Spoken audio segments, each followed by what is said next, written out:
soyez des gardiens, des sentinelles dans la prière. Un seul homme peut faire ce que 10 000 hommes ont échoué de faire. Alléluia. Parce que si tu es seul, il y a 50 000 qui se lamentent et un seul qui adore Dieu. Et Dieu est du côté de celui qui agit conformément au plan céleste. Le vainqueur, c'est Jésus. Parce qu'il a déjà vaincu. Mais nous ne sommes pas des vainqueurs. Nous sommes plus. Nous sommes plus que vainqueurs. Parce que Jésus a déjà vaincu. La parole, c'est ça la vie. Tu n'as pas de vie sans parole. Alléluia. On va dans Néhémie chapitre 2.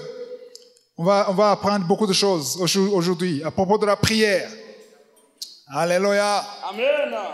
La garde de la prière. C'est le titre d'aujourd'hui. La garde. J'aimerais que tous ceux qui sont ici et ceux qui vont me suivre sur YouTube, vous tous, vous soyez des gardiens. Alléluia. Des sentinelles. Yes. Alléluia. Le diable entre là où il n'y a pas de protection. Néhémie chapitre 2 versets 1 à 3. Lisez. Au mois de Nissan, la 20e année du roi Artaxerxès, comme le vin était devant lui, j'ai pris le vin et je l'offris au roi. Jamais je n'avais paru triste en sa présence. Le roi me dit, pourquoi as-tu mauvais visage? Tu n'es pourtant pas malade. Ce n'est peut-être qu'un chagrin de cœur. Je fus saisi d'une grande crainte. Et j'ai répondu au roi, que le roi vive éternellement. Comment n'aurais-je pas mauvais visage lorsque la ville où sont les sépulcres de mes pères est détruite et que ses portes sont consumées par le feu? Néhémie, c'était un fidèle serviteur du roi. Maintenant, l'image du roi, c'est Dieu. Et Néhémie, c'est nous, l'Église. Amen. Maintenant, il était triste. Normalement, il était toujours joyeux. C'est lui qui a amené le vin au roi. Mais au premier verset, on voit qu'il était triste. Il n'avait jamais été triste en la présence du roi. Et le roi lui dit, pourquoi as-tu mauvais visage? Je vais te poser la question. Pourquoi as-tu mauvais visage aujourd'hui? Je ne parle pas de ton visage physique. Je parle de ton visage du cœur. Il y a des gens qui sont ici et qui me suivent sur Internet qui ont un mauvais visage. Mauvais visage, ça veut dire quoi? Ça veut dire qu'il y a des problèmes, des choses qui ne marchent pas. Le diable a pénétré ta maison, a pénétré ta vie. Il entre et il détruit des choses. Et tu vas me dire que tu seras content quand tout est détruit. Quand ça ne marche pas, quand rien ne marche, quand tu pries et que ça ne change pas, tu as un mauvais visage spirituellement parlant. Et si tu es désespéré, tu as des problèmes dans ta vie, ça c'est ton message. Si tu es content, tu es béni, tout marche pour toi, il faut passer ce message à quelqu'un d'autre. Alléluia. Parce que ce n'est pas ton message pour le moment, ce sera ton message un autre jour, mais pas aujourd'hui. Mais si le Seigneur a permis que tu sois ici, tu as besoin de ce message. Alléluia. C'est un message, au début, ça paraît compliqué, mais ce n'est pas compliqué. Et c'est un message qui transforme. C'est un message qui crée des vaillants, des combattants dans la prière. Quand tu vas comprendre ta responsabilité, quand tu vas comprendre qu'il y a des choses qui ne se passent pas dans ta vie parce que tu ne fais rien, quand tu vas comprendre que Dieu cherche ton action pour agir, il attend que tu fasses quelque chose. Il y a des anges de Dieu, bien sûr, mais les anges de Dieu veulent collaborer avec toi. Il y a quelque chose que tu dois faire. Il avait un mauvais visage. Spirituellement parlant, il y a des gens qui, quand ils ont un mauvais visage, qu'est-ce qu'ils font? La devise de Kangoka. Qu'est-ce qu'ils font? Ils font ce qui est interdit de faire. Qu'est-ce qui est interdit? Chaque fois que tu te lamentes, chaque fois que tu te plains, tu as un mauvais visage, spirituellement parlant. Alors, je veux qu'on apprenne sur Néhémie et faire ce que Néhémie a fait pour avoir ce que Néhémie a eu. Alléluia. Alléluia. Il était désespéré, il était découragé, et au deuxième verset, le roi lui a dit, pourquoi as-tu mauvais visage? Et la réponse était très compréhensible. Au verset 3, Il a dit, comment est-ce que je peux être content? La ville de mes pères, c'est-à-dire Jérusalem, elle est brûlée, consumée par le feu. Et quand je parle de Jérusalem, qu'est-ce que ça veut dire Jérusalem? La cité de quoi? De la paix. Amen. Quand c'est consumé par le feu, ça veut dire qu'il n'y a pas de paix. Peut-être aujourd'hui, tu n'as pas de paix dans ton cœur. Tu n'as pas de paix dans ta maison. Tu n'as pas de paix dans ta famille. Au travail, il y a un problème de paix, crise de paix. Alléluia. Il y a un feu que tu vois toi-même. Tu sens le feu. Tu sens que ça ne marche pas. Et au lieu de te plaindre, il y a quelque chose que tu peux faire. Alléluia. Waouh. Il faut être gardien. Alléluia. Les maisons ici à Bujumbura, si aujourd'hui il y a un décret présidentiel qui dit désormais à partir de demain matin, il ne faut plus fermer la porte de la maison quand vous dormez. Il ne faut pas fermer la clé, il ne faut pas fermer la porte, il ne faut pas fermer le portail. Qui vont exécuter ça? On va voir les rebelles ici. Ok, supposons que vous exécutez le décret parce que c'est un ordre. Est-ce que vous allez dormir tranquillement? La plupart ici vont dormir où? Au salon. Parce que si je dors dans la chambre, parce que s'il y a un ordre qu'on ne va plus fermer les portes, c'est la fête pour qui? Les voleurs. Yeah. Alléluia. Amen. Tu fermes et tu dors tranquillement parce que la porte est fermée. Yeah. Et qu'est-ce qu'on a dit ici au verset 3? On a dit que les portes sont quoi? Consumées par le feu. À l'époque, les villes étaient protégées par les murs. Comme ici, à Bujumbura, la plupart des maisons, il y a des murs, des clôtures, un mur en dur. Alors, là, il y avait un mur qui protégeait Jérusalem. Mais ce qui était brûlé et qui a touché à Néhémie, c'est la porte qui entre à Jérusalem. Est-ce que ta porte brûle? Est-ce qu'il y a quelqu'un qui a dit oui? Est-ce qu'il y a quelque chose qui brûle dans ta vie? Quand ça brûle, quand la porte est brûlée, ça veut dire que c'est ouvert. Et l'ennemi va entrer comment? Comme il veut. Parfois, avant d'entrer, il invite les autres. Il entre, il sort parce qu'il n'y a pas de porte. Aujourd'hui, il faut mettre la porte dans ta vie. Il faut mettre la porte spirituelle. Alléluia. Ça ne se fait pas en un seul jour. C'est un processus. C'est une vie de tous les jours. Il faut être un gardien spirituel. Parce que notre vie, c'est une vie spirituelle. Et ceux qui sont contre nous, nos ennemis, ce ne sont pas la chair et le sang. Mais ce sont des esprits, des dominations, des princes de ce monde de ténèbres. Alléluia. Et au verset 3, on voit qu'il y a un problème. La plupart des enfants de Dieu, ils remarquent qu'il y a un problème. Et tous ceux qui ont un problème ici, ils savent qu'ils ont un problème. Et qu'est-ce que vous faites par rapport à ce problème? Qu'est-ce que vous faites pour sortir de cette situation? Qu'est-ce que vous faites pour que l'ennemi, qui est le diable, l'ennemi qui est entré, qu'est-ce que vous faites pour qu'il sorte? Voilà pourquoi vous avez besoin de cet enseignement. Amen. Amen. Si ce n'est pas vous, c'est peut-être votre voisin ou un membre de la famille, mais vous avez besoin de ce message si vous êtes ici. Alléluia. On va au verset 4. Verset 4. Verset 4. Et le roi me dit. Le roi me dit. Que demandes-tu? J'ai prié le Dieu des cieux et j'ai répondu au roi. Si le roi le trouve bon, et si ton serviteur lui est agréable, envoie-moi en Juda vers la ville des sépulcres de mes pères pour que je la rebâtisse. Alléluia. Est-ce que vous comprenez le courage de Néhémie? Il y a des hommes qui vivent à Jérusalem. La ville a brûlé. Un seul homme, Néhémie. Il dit, donne-moi l'autorisation, je vais aller bâtir la ville. Alléluia. Que font les hommes qui sont à Jérusalem? Ils font quoi? Qu'est-ce qu'ils font? Est-ce que vous êtes réveillés? Qu'est-ce qu'ils font? Hein?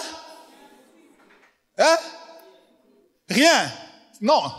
Dans la vie, on ne peut pas faire rien. On fait quelque chose. Soit on est vivant, soit on est mort. Pas entre les deux. Qu'est-ce qu'ils font? Parce que ceux qui sont à Jérusalem, ils voient que la ville brûle. Ils voient. Néhémie, il a appris.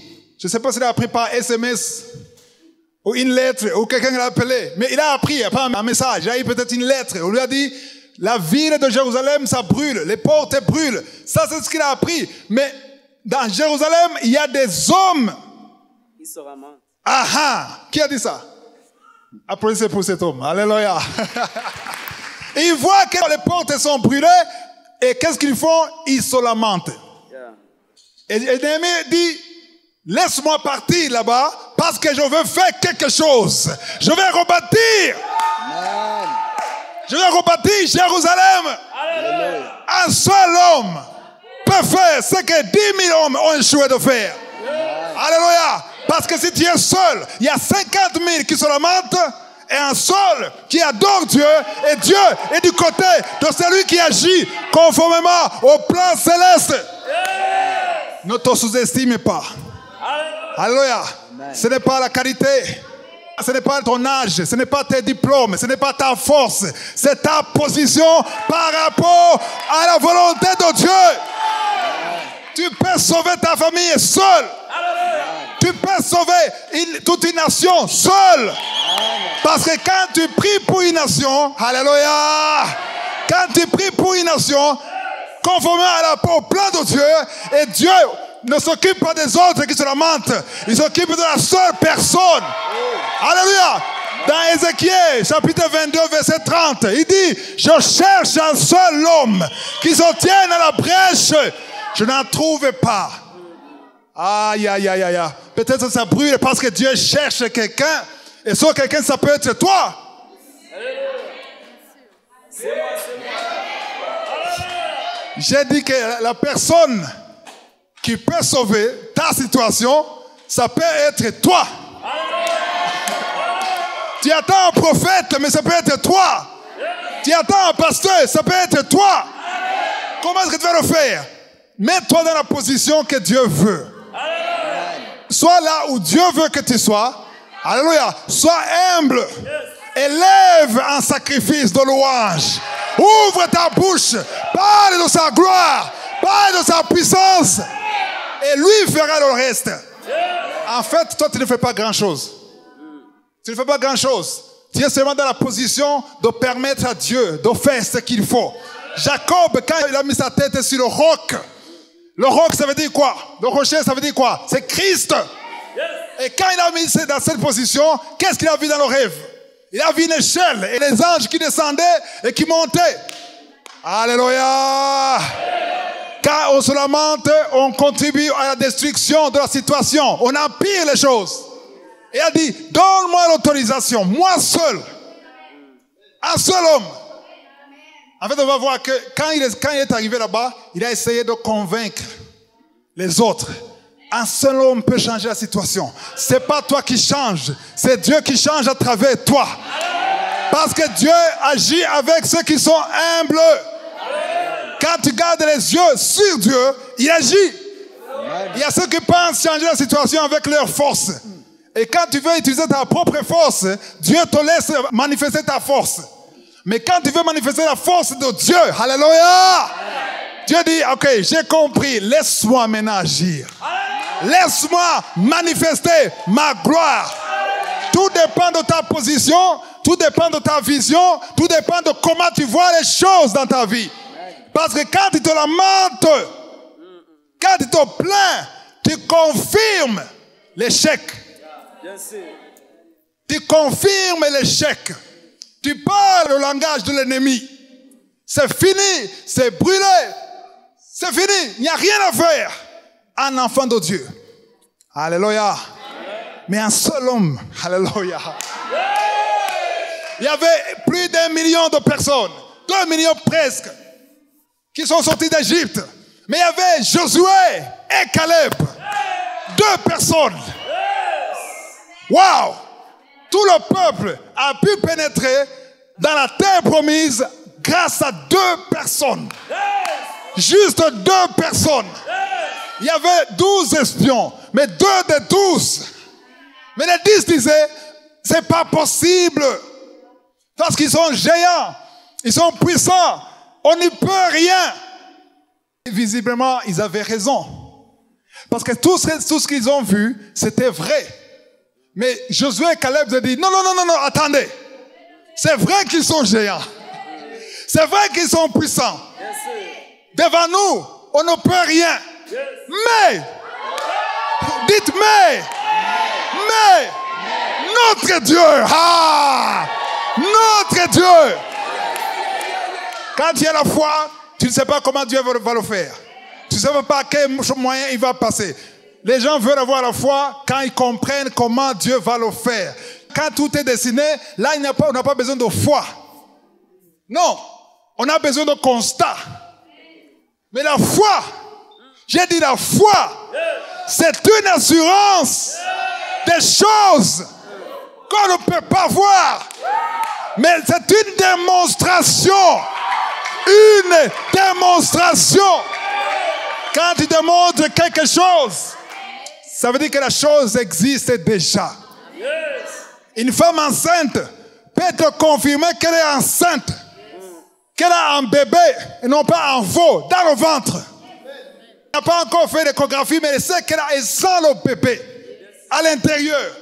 Parfois tu ne le vois pas, mais tu te dis, je suis sûr qu'il y a un bébé. Je ne le connais pas, mais je sais qu'il est là. Wow! Quand tu as la foi, tu as l'assurance des choses que tu ne vois pas.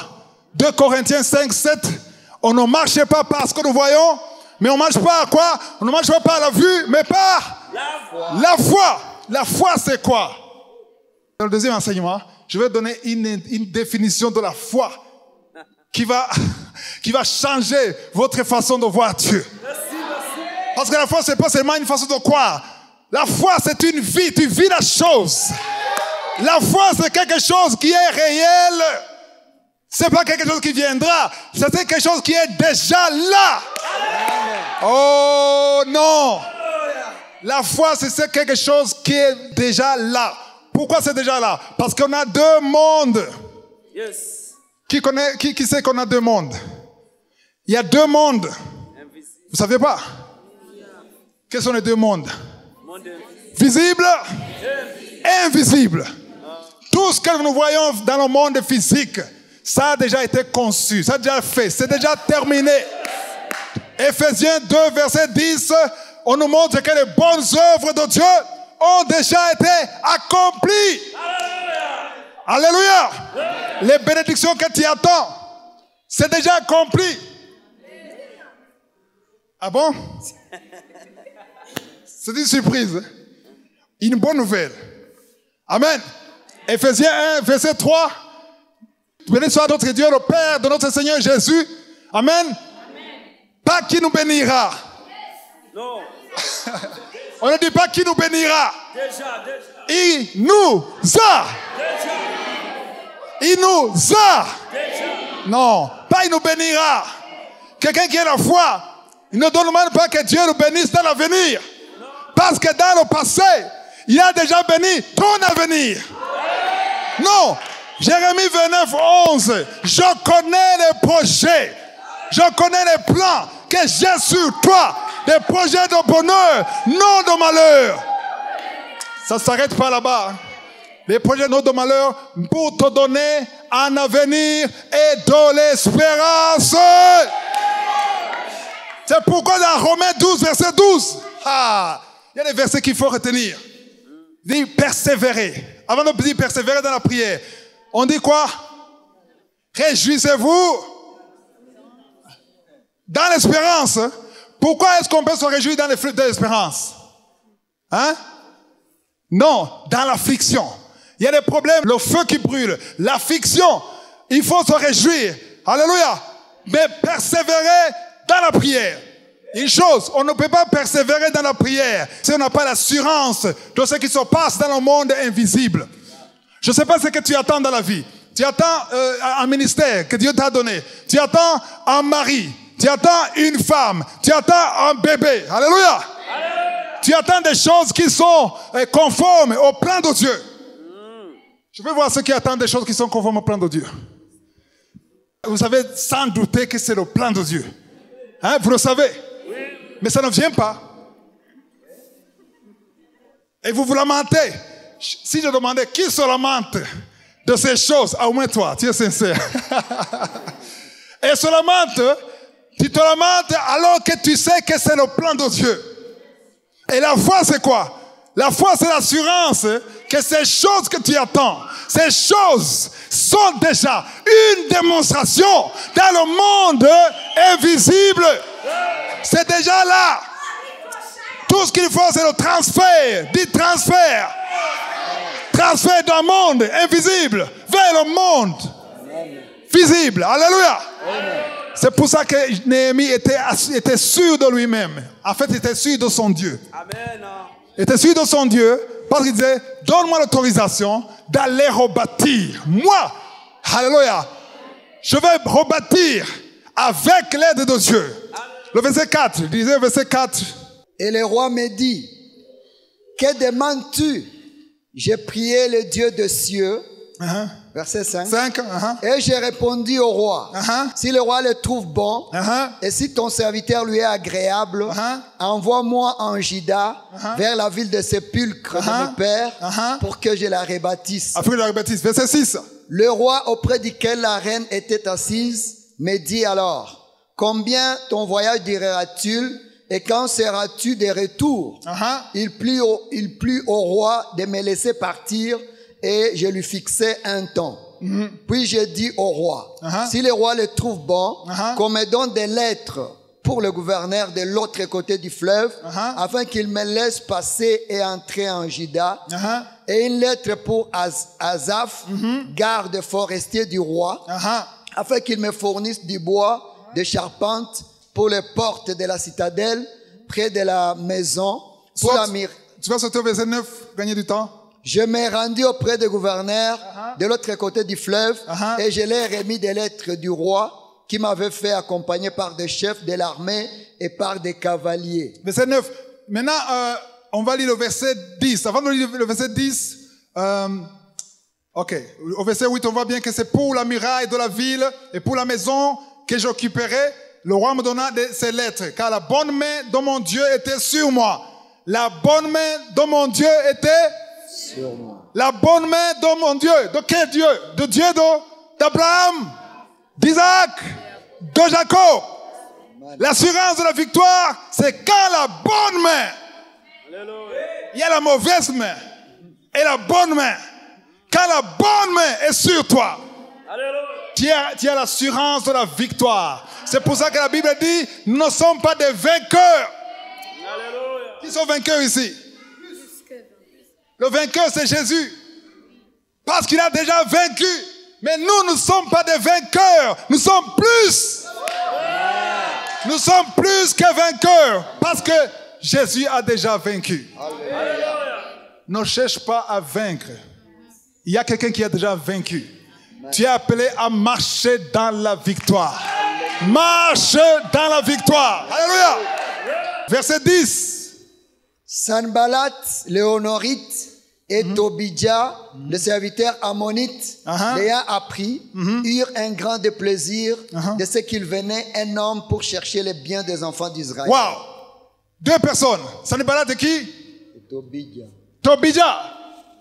Sanballat et Tobidja, ils étaient mécontents. Pourquoi? Vous avez suivi? Pourquoi ils ne sont pas contents? Parce qu'il y a quelqu'un, un homme qui vient chercher le bien d'Israël, le bien des enfants d'Israël. Est-ce que vous connaissez quelqu'un qui n'est pas content quand il y a le bien pour les enfants de Dieu? C'est qui? Satan. Il est toujours mécontent quand il y a quelque chose de bien qui t'arrive dans la vie. Amen.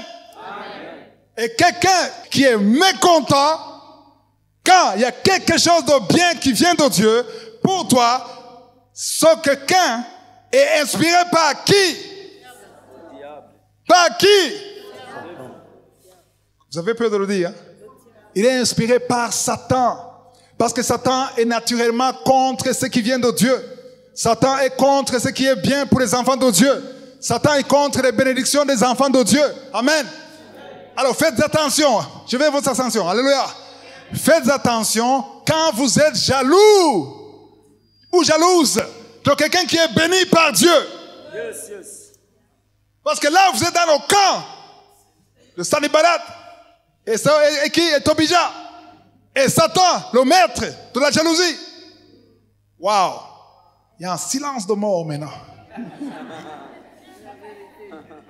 Quelqu'un qui est béni, tu sens que tu es jaloux. Ce sentiment vient de quelqu'un qui n'aime pas la bénédiction des enfants de Dieu.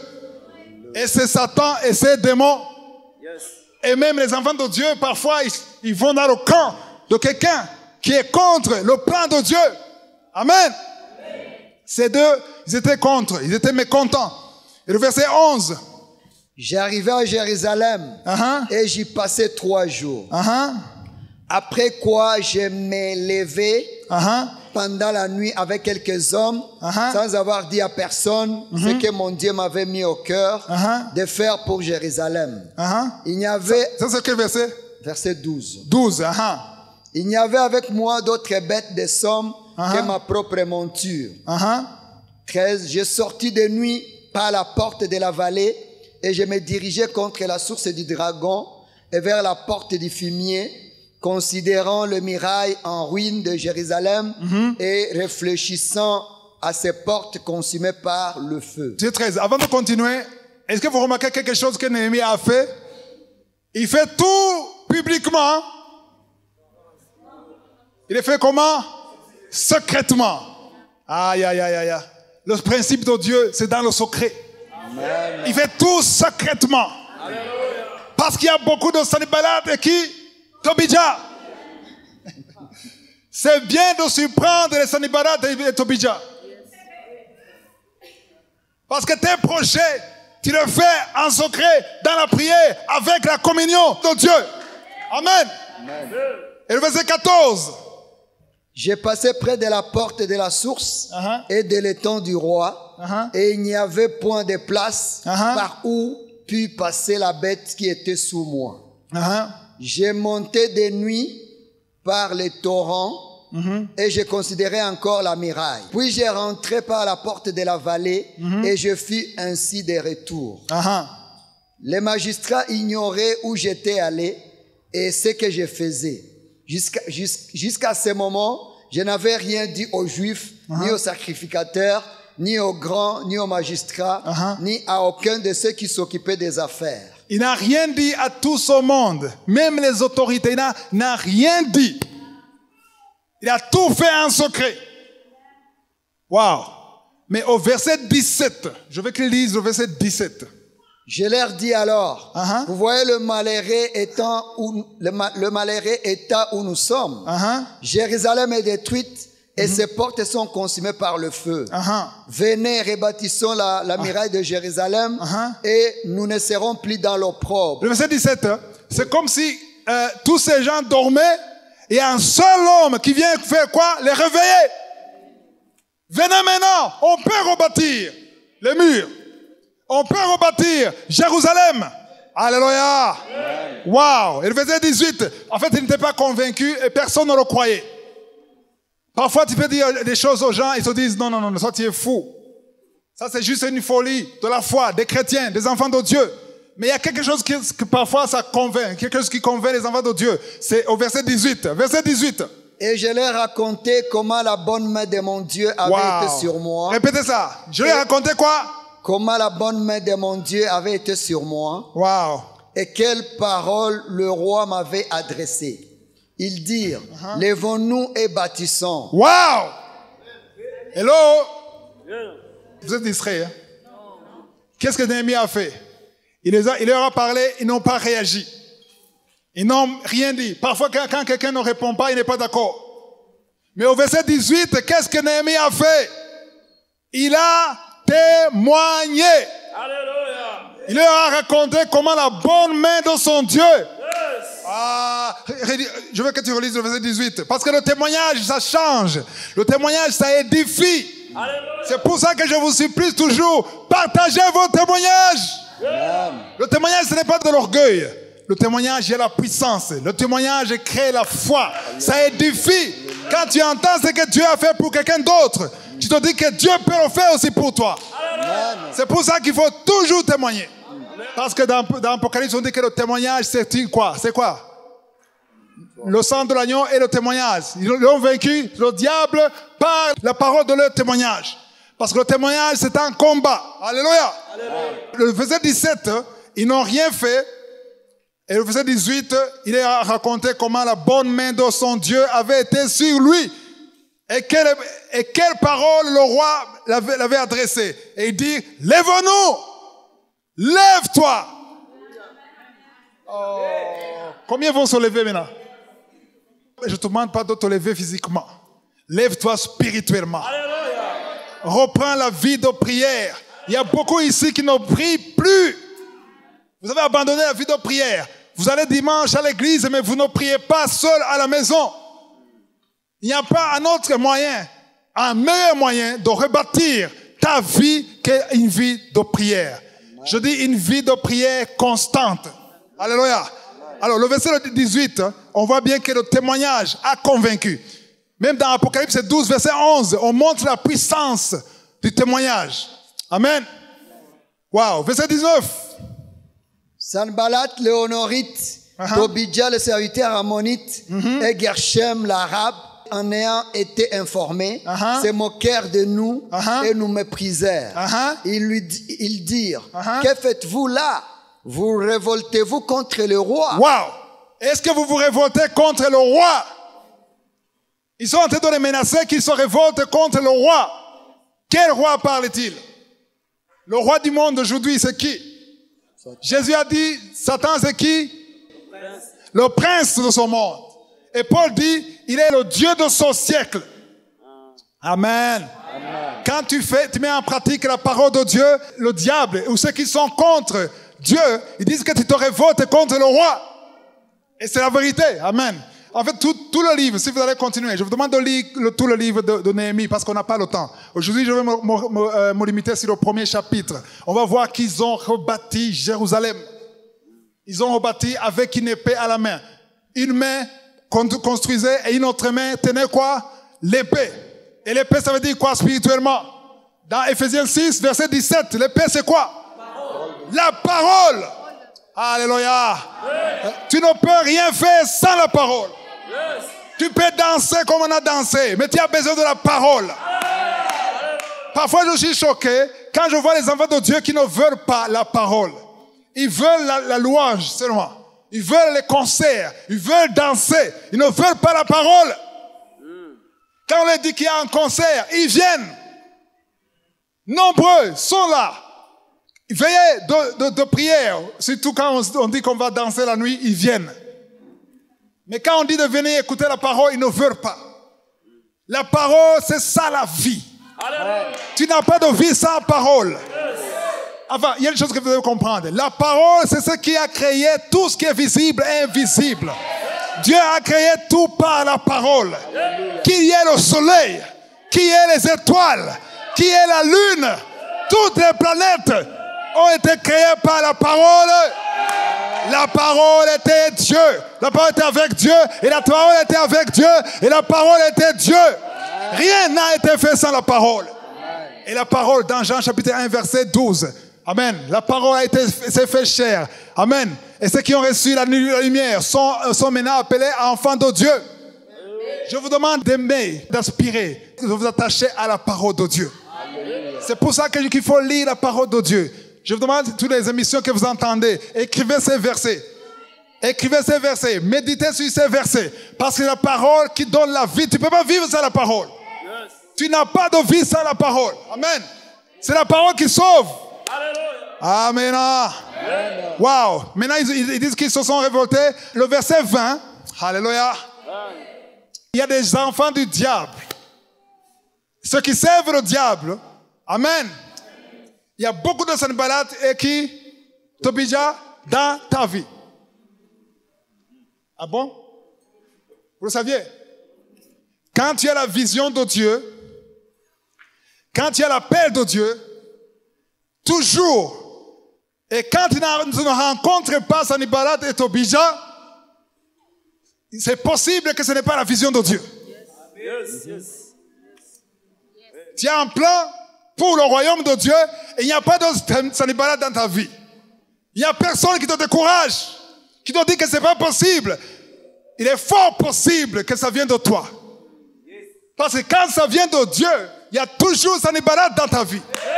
Toujours. Si j'avais écouté les Sanballat de ma vie, il n'y aurait pas de Kanguka aujourd'hui. Vous croyez que les Sanballat viennent de loin? Ils sont dans ta maison. Dans ta famille. Ça peut être ta femme. Sanballat dont je parle maintenant, c'est l'esprit de Sanballat. C'est l'esprit de découragement. Il vient te dire combien c'est pas possible. On a dit que la foi, c'est une démonstration des choses qu'on croit. Des choses qu'on ne voit pas, mais qu'on croit. Mais Sanballat vient avec une démonstration des choses extérieures. Alléluia. Il y a des gens qui m'ont découragé. Toi, tu es fou. Et quand c'est Dieu, tu acceptes d'être fou. Tu n'écoutes pas ceux qui te disent que ce n'est pas possible. Parce qu'on te montre que tu n'as pas la capacité. Tu n'as pas ce qu'il faut. Tu es disqualifié à l'avance. Mon parent, il n'est plus vivant. Il a tout fait pour me dire, toi tu es fou. Ça ne marchera jamais. Le monde, il me disait, le monde d'aujourd'hui fonctionne comme ça. Et toi tu es dans un autre monde. Je dis, tu as raison. C'est ce monde dont tu parles. Qui sauvera? Pas seulement moi. Et des milliers d'âmes. Un jour, on a eu une longue discussion. Je lui parlais de mon appel, il y a plus de 20 ans. Et un jour, il m'a dit, tu sais quoi, on va te tuer parce que tu es un rebelle. Tu te rebelles contre le système qui est déjà établi. Et j'ai dit, Jésus était un rebelle aussi, positivement. Parce qu'il est venu avec un système et il a changé le système. Et aujourd'hui, on ne peut pas changer le système. Mais Dieu peut changer le système. Mais il a besoin de Néhémie qui se lèvent et qui témoignent et qui lui font confiance. Les Sanballat, quand ils parlent, il faut savoir comment les répondre. Il ne faut pas fuir et commencer à les maudire. Seigneur, tue-le! Non! Parce que c'est Dieu, parfois, Dieu les envoie pour manifester, pour tester ta foi, pour tester ta conviction. Ils sont peut-être envoyés par Dieu pour s'opposer à toi, pour voir réellement que tu es déterminé. Est-ce que Dieu t'a parlé?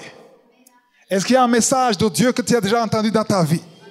Mais si tu sais que Dieu t'a parlé, même Sanballat, même Lucifer, lui-même, il peut venir te dire tout ce qu'il veut.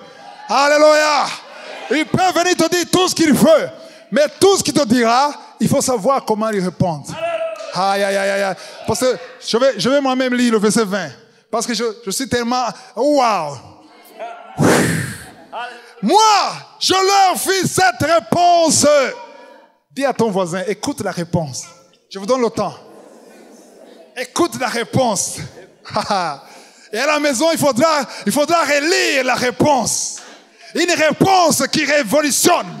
Une réponse qui change les choses. Yeah! Yeah! Yeah! Ah! Le diable tremble! Yeah! Le diable tremble! Parce qu'il voulait, il y a 20 versets, il voulait que tu lises jusqu'au verset 19. Et que tu arrêtes au verset 19. Dis au diable, je vais lire le verset 20. Yeah! Je donne le temps au démon de trembler. Parce que son verset, c'est une bombe. C'est une bombe. Dis bombe. Bombe. Bombe. Bombe. Yeah! Yeah!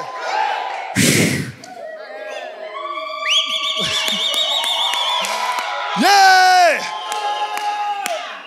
Le Dieu des cieux nous donnera le succès. Pas n'importe qui.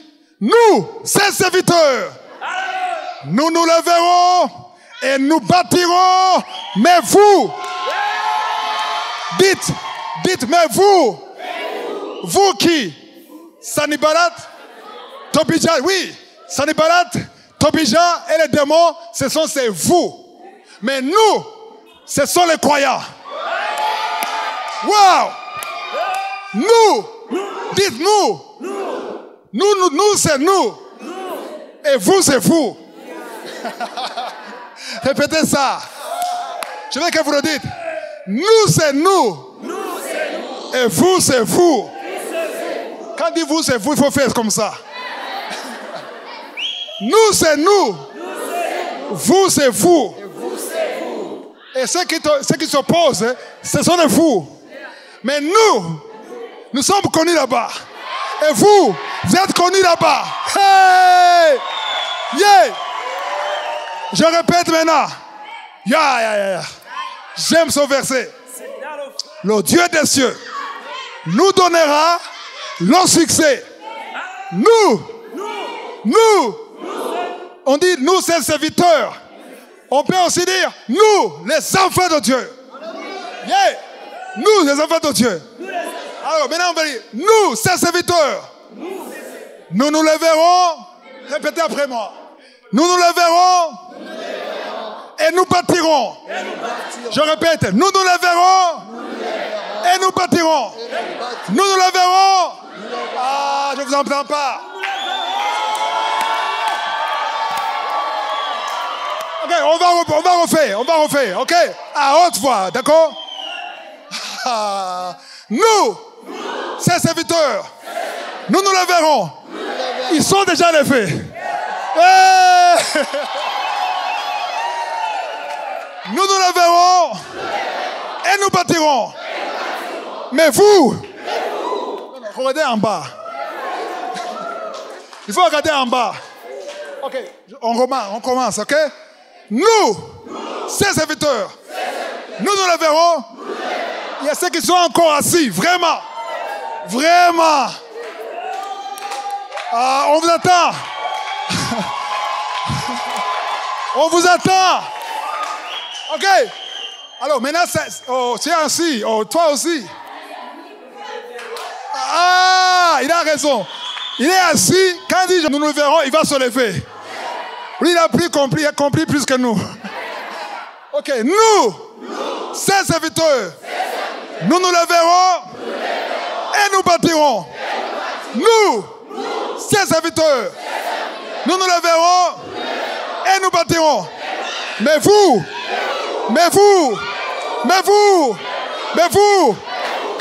vous n'avez ni part. Vous n'avez ni part, ni droit, ni souvenir dans Jérusalem.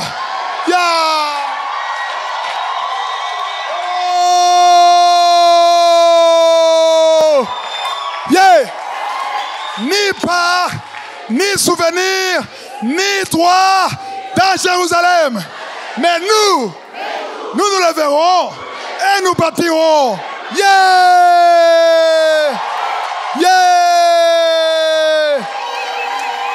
Même si j'arrête ici, c'est la fin du message. Wow! Il y a quelque chose que j'ai aimé. Vous pouvez vous asseoir, asseyez-vous. Applaudissez pour le Seigneur. Alléluia! Ce que j'aime beaucoup la dernière partie où il dit, vous n'avez ni part. Au moins, il y a ceux qui peuvent avoir, j'ai 2%. Vous avez 0%. Le diable a 0%. Il n'a ni part, dites ni part, ni droit, ni souvenir. On ne va même pas se souvenir de ces deux hommes. Sanballat et Tobija, on se souvient d'eux négativement. Mais Néhémie, on se souvient de lui positivement. Parce que Dieu était avec lui. Le diable est déjà jugé. Alléluia. Il y a ma fille ici, elle a 10 ans, il y a 2 ans. Elle m'a demandé, c'était le matin, elle m'a dit, papa, il y a quelque chose qui me dérange. Ça me dérange sérieusement. Est-ce que si Satan, s'il se repentait, est-ce qu'il serait pardonné? Qui peut répondre à cette question? Non. Pourquoi non? Pourquoi non? Hein? À haute voix. Il est déjà désolé.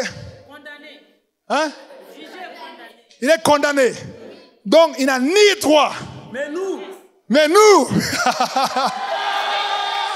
Alléluia.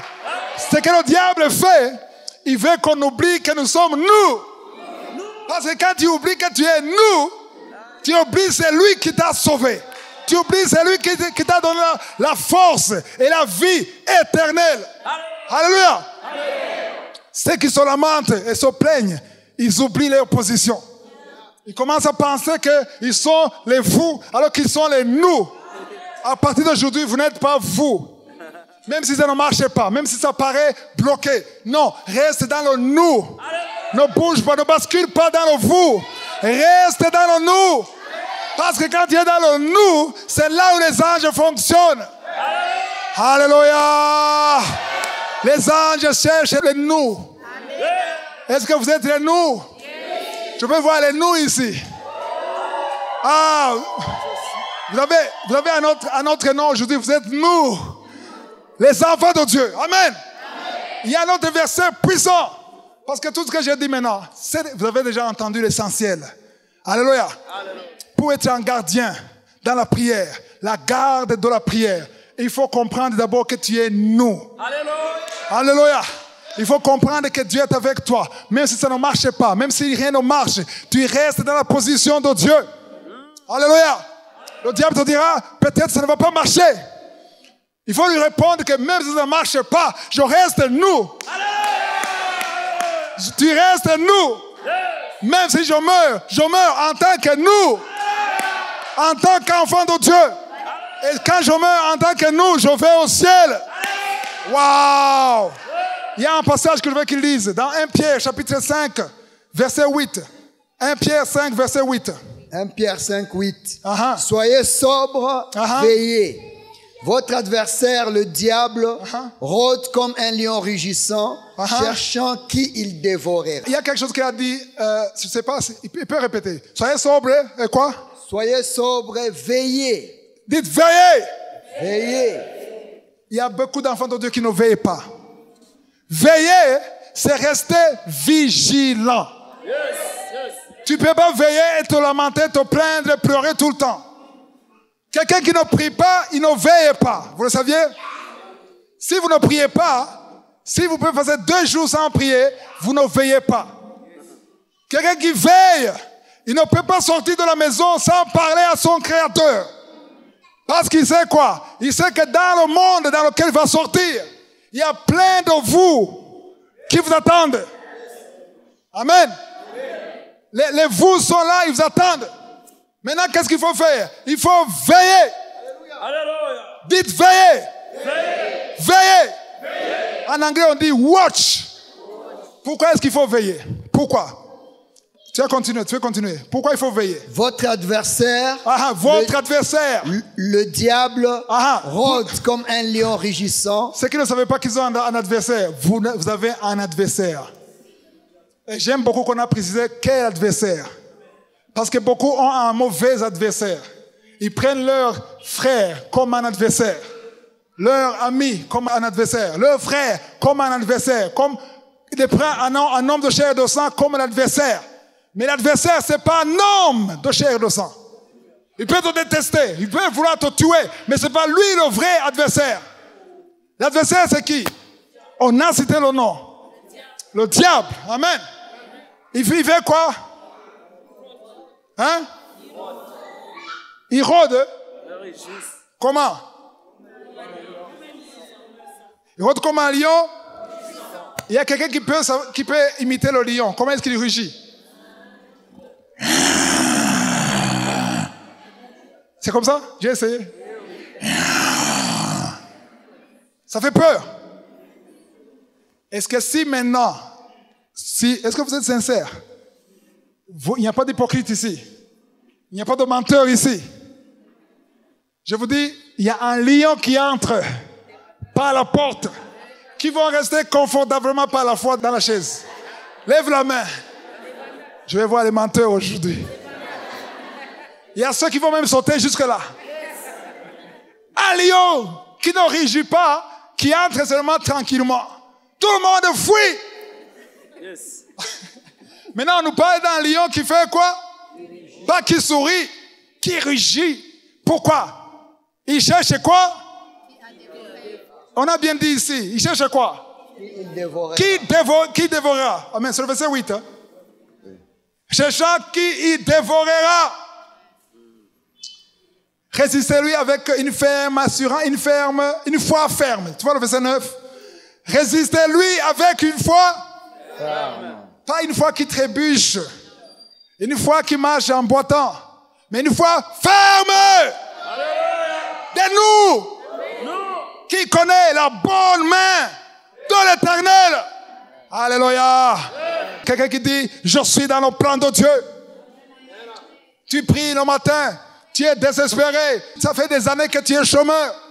Ça ne marche pas. Tu as frappé sur toutes les portes. Aucune porte ne s'ouvre. Le matin, tu viens devant Dieu. Qu'est-ce que tu vas dire à Dieu en premier? Hein? Le travail. Qui d'autre va parler du travail? Normalement, quand tu viens devant Dieu, même si tu es désespéré, ne parle pas du travail en premier lieu. Ne parle pas de ta stérilité. Il n'y a pas un problème de célibat ici. On parle de maladie, on parle de chômage. Mais ne parle pas de ton problème, ton fardeau. Bien sûr, tu vas en parler. Mais quand tu viens devant Dieu, commence à parler de quoi? De sa bonne main. C'est ce que Jésus nous a enseigné. Quand vous priez, dites quoi? Notre Père, qui es aux cieux, que ton nom soit sanctifié. Ça, tu le dis même quand il y a des problèmes. Même quand il y a des problèmes, tu le dis. Même quand tu es déçu. Même quand on t'a chassé du travail, on t'a viré, tu le dis. Que ton nom. Quand vous dites que ton nom soit sanctifié, vous savez ce que ça veut dire? Tu as ton nom qui est sanctifié. Sanctifié, ça veut dire quoi? Mis à part. Tu es différent. Tu es au-dessus de tout. Tu es Elion.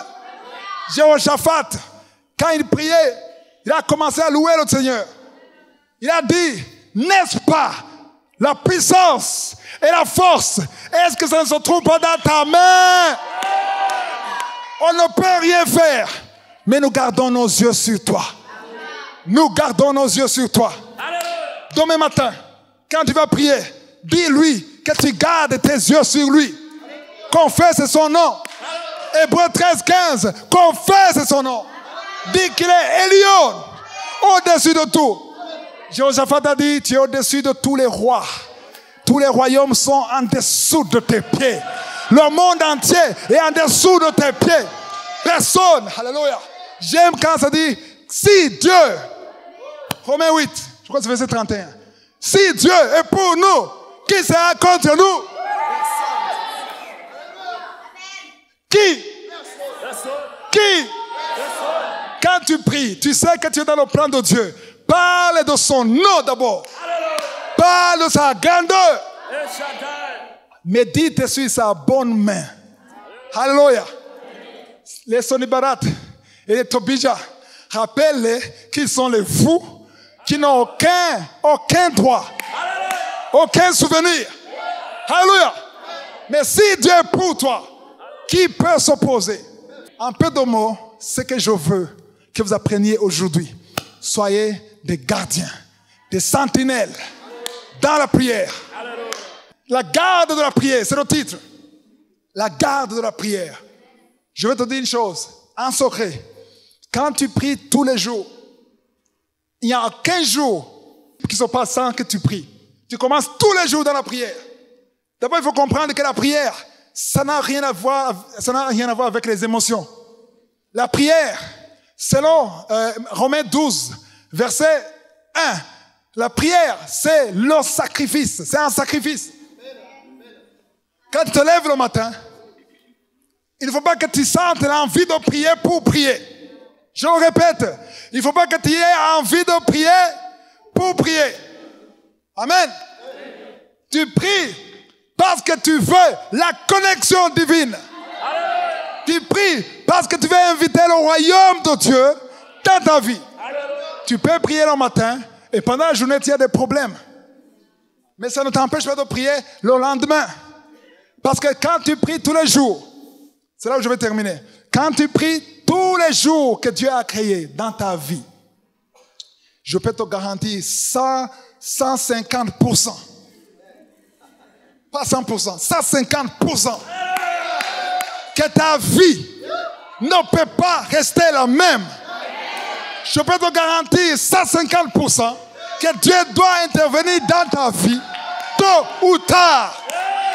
Tu peux passer des mois sans rien voir de différent. Mais le fait que tu ne le vois pas, ça ne veut pas dire que Dieu ne fait rien. Parce que Dieu est toujours proche de ceux qui s'approchent de lui. Approchez-vous de lui et il s'approchera de vous. Quand tu viens dans sa présence, quand tu es assis sur ses pieds, alléluia, tu verras sa main. Alléluia. Mais une chose, restez dans le nous et sortez dans le vous. Parce que ceux qui sont amants, ceux qui sont désespérés, ceux qui parlent de mauvaises choses, ils étaient dans le vous, mais aujourd'hui changez de vous pour être dans nous. Que Jésus vous bénisse. Si vous voulez recevoir l'émission Kangoka tous les jours à 4h du matin, l'heure de votre pays, téléchargez l'application en passant par Google Play ou App Store. Vous aurez également les témoignages et la prière de samedi et les enseignements les dimanches toutes les 2 semaines.